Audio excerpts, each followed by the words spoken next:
Canadian officials are responding to President-elect Donald Trump's weird fixation with making Canada part of the United States.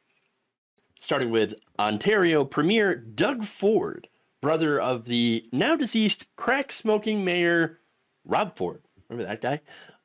He joked on Monday that, hey, instead of this weird idea of merging with the United States and becoming the 51st state or something, and losing their much better healthcare system than we have in the United States, Canada could instead purchase Alaska and Minnesota.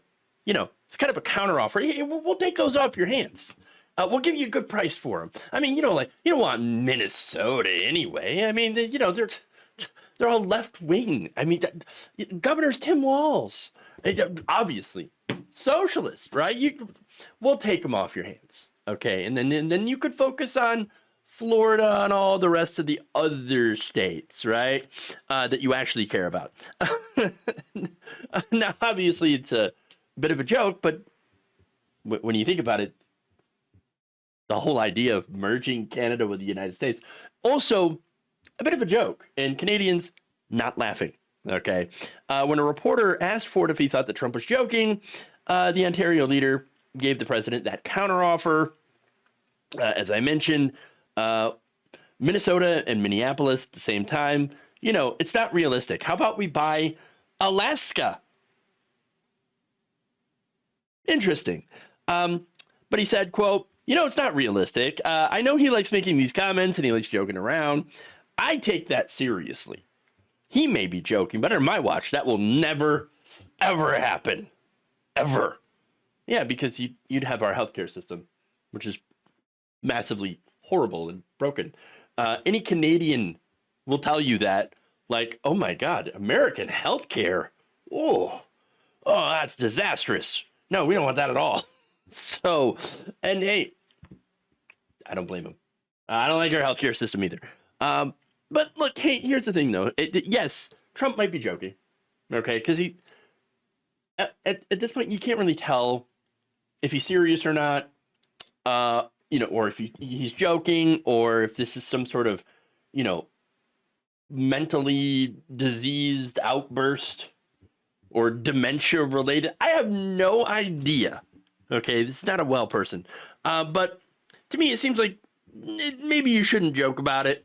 Taking over another country, going to war with Denmark over Greenland and Panama, especially considering how we already have a military base in Greenland. So why would, it's strategically valuable.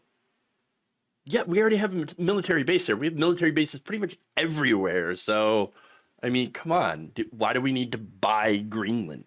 Okay, or threaten Denmark? If you won't let us buy it, then we'll just take it. What? Wait, I thought you guys were supposed to be anti-war.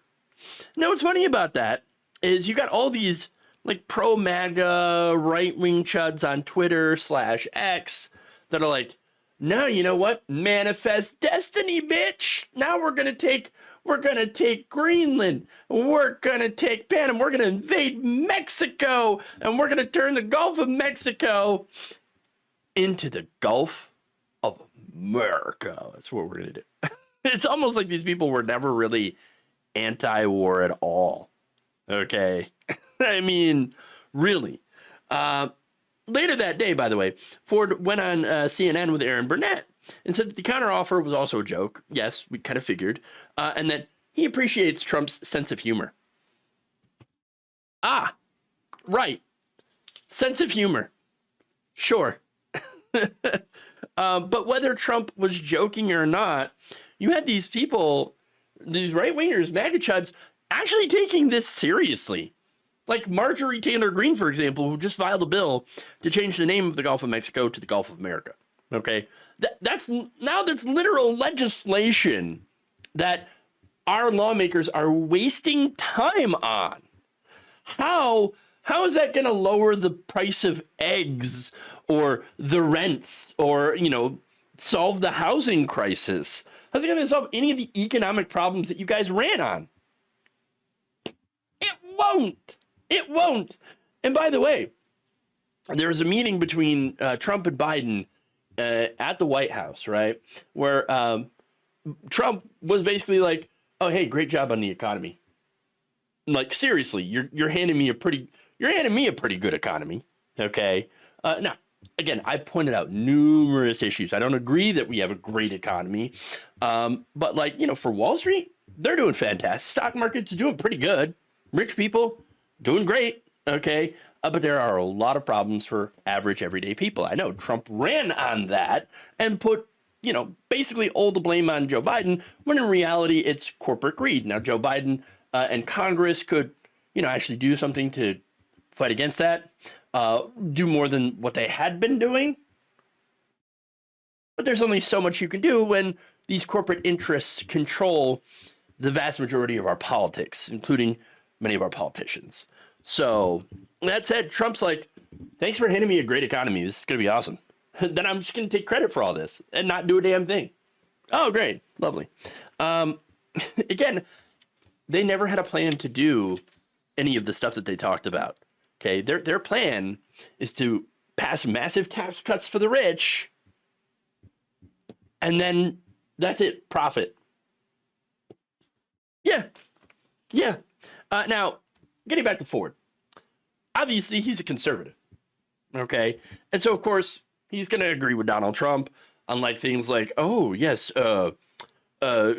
we should secure the border between, our two countries.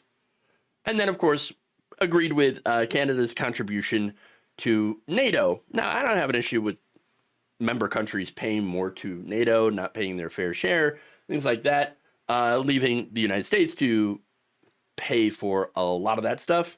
So, yeah, got us there. All right. That said, securing the border between the U.S. and Canada, what for? Is there an issue where there's a lot of Canadians coming over illegally to the United States? No. Once again, our healthcare system is a disaster. You think they're going to come over here?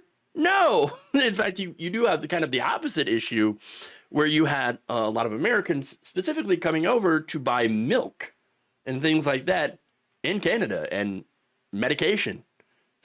Again, their healthcare system's better. So I don't know, maybe it's one of those things where, oh yeah, no, Trump, I agree. We should definitely increase the border, between our two countries. We should secure it so you can keep those pesky Americans out. Keep them out of Canada. And not only that, but also keep Americans in. Okay, not good. Then, of course, he talked about the issue of tariffs. Donald Trump has threatened a 25% tariff on our biggest trading partner. That's insane. Now, Ford brought that up. He said, Canada does $1.3 trillion of trade with the U.S. We're their largest trading partner. We ship down 4.3 million barrels of oil every single day. We send electricity down to the U.S., critical minerals. These are all areas in different sectors that Americans need. Why disrupt that? Because Donald Trump's an idiot. Okay, he's not very smart. Now, that said, that's Ford, right? Who's trying to make deals, by the way.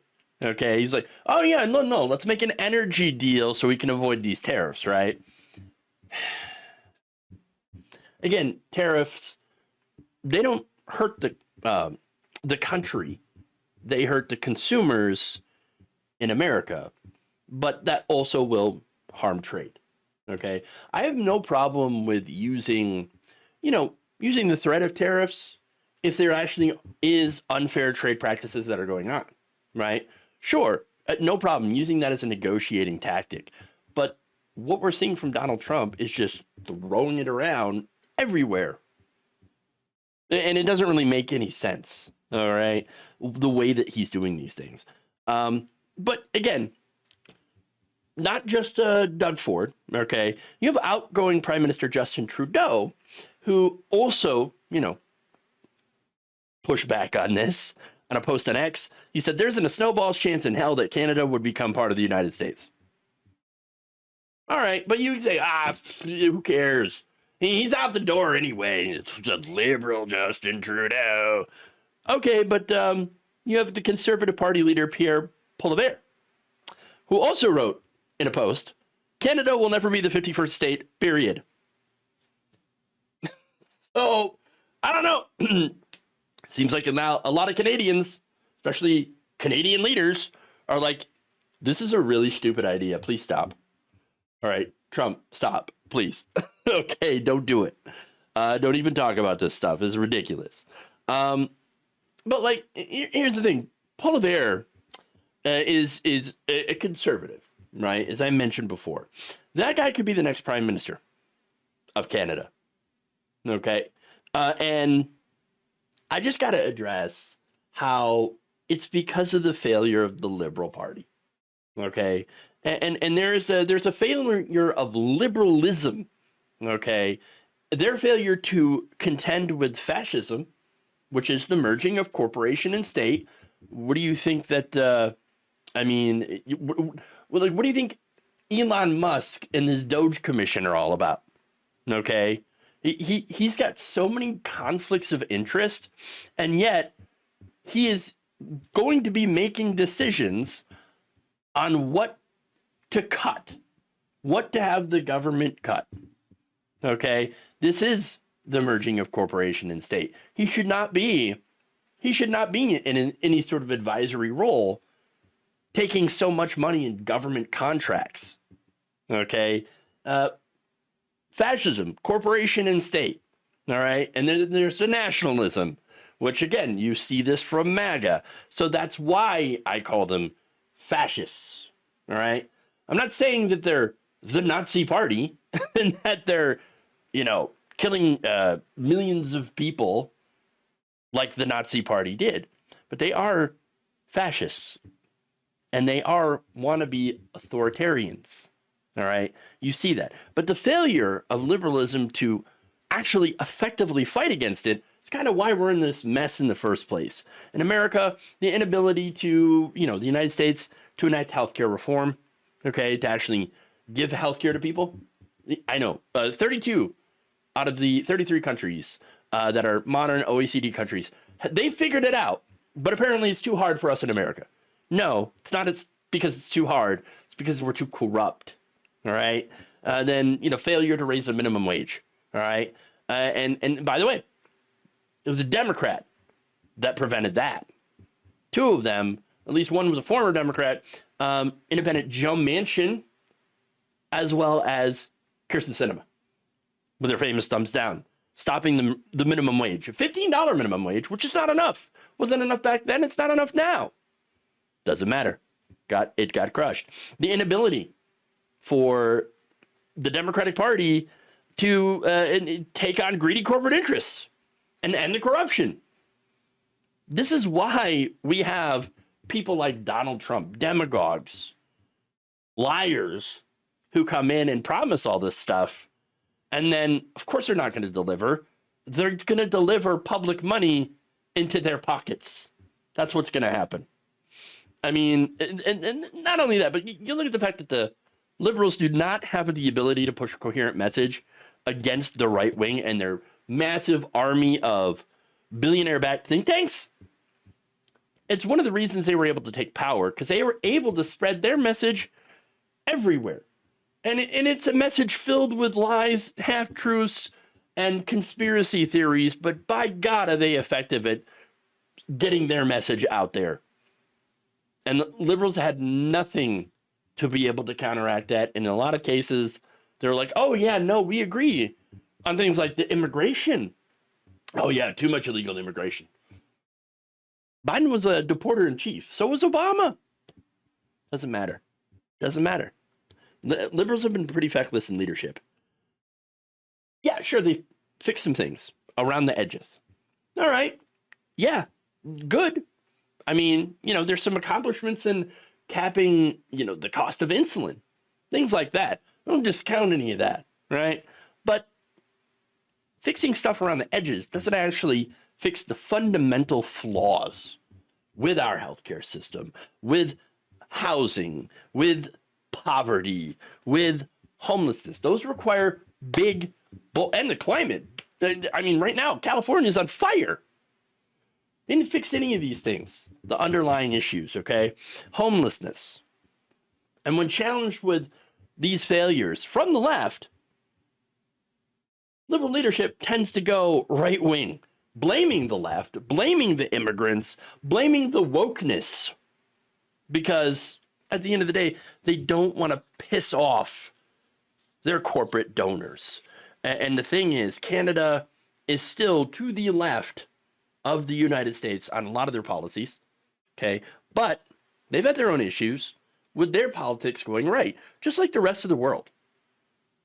Okay, the rest of the world has seen a right-wing shift, and it's going to get worse as global capital keeps flowing to the top. Climate change renders places uninhabitable, which causes mass migration. Price increases for everyday things will continue, and eventually, wars for resources. Things are going to get far worse before they get better. And that is a very, very depressing fact. Thank you for watching. If you enjoyed this video, please like, share, subscribe, hit the bell icon in order to get notified whenever a new video is released. And if you want to support independent, progressive media through this difficult time where it seems like everybody is shutting down, you can become a member on our YouTube page, you can become a subscriber on Facebook, or you can go to my Patreon. It's patreon.com/Jeff Waldorf. Thank you.